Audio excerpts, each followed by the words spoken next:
नमस्कार, मैं हूं काजल रस्तोगी और आप देख रहे हैं WNN3। उत्तर प्रदेश के जनपद रामपुर में समाजवादी पार्टी के नेता आजम खान के परिवार से मिलने पहुंचे आजाद समाज पार्टी के राष्ट्रीय अध्यक्ष चंद्रशेखर आजाद। आपको बता दूं, अब्दुल्ला आजम को लेकर हो रही साजिश का जिक्र करते हुए चंद्रशेखर आजाद ने मीडिया से क्या कुछ कहा है, हमारे संवाददाता की इस रिपोर्ट में देखें।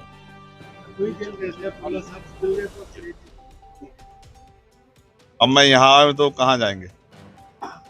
देखो, मैं फिर कह रहा हूँ आपसे, कुछ रिश्ते राजनीति से ऊपर होते हैं। मेरे आज भी याद है, मैं एक बार इस घर में मैं पहले आया।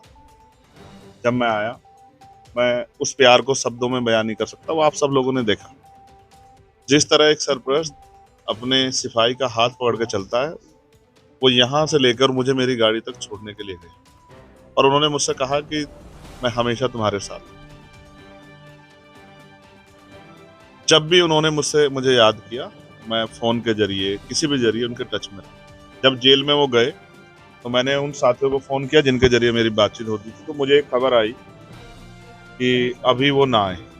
मैंने लगातार प्रयास किया, लेकिन अब मेरे पास एक साजिश की खबर थी और आप जान सकते हैं उत्तर प्रदेश सरकार ने अपने विरोधियों को सरकारी मशीनरी के जरिए किस तरह से नुकसान पहुंचाया है।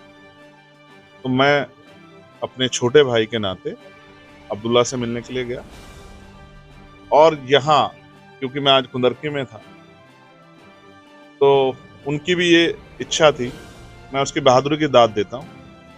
जेल में आदमी परेशान होता है। हालांकि ये सच है कि भारतीय जेलों में और उत्तर प्रदेश की जेलों में वो सुविधाएं नहीं है। खाने की बहुत अच्छी व्यवस्था नहीं है, रहने की, सोने की बहुत अच्छी व्यवस्था नहीं है। और जहाँ वो हैं, जहाँ तक मैं समझता हूँ, वो जेल की बहुत अच्छी है, क्योंकि बजट भी कम है और सरकार ने इस पर ध्यान भी नहीं दिया। और वो ऐसी जगह है जहाँ नुकसान पहुंचाना आसान। लेकिन जिस तरह बहादुरी से उन्होंने मुझसे बात की, तो मुझे एहसास हुआ कि ये मुसीबतें उनको तैयार कर रही है एक बड़े लक्ष्य के लिए। कुदरत उनसे बड़ा काम लेना चाहती है, इसलिए उनको तैयार कर। फिर मैं बहुत जल्द आजम साहब से मिलने के लिए जाऊंगा। जैसा मुझे पता लगा है कि आप बहुत बातचीत नहीं हो रही, तो मैं जानना चाहता था कोई ऐसी बात जो आपकी जानकारी में हो तो मुझे बता दीजिए।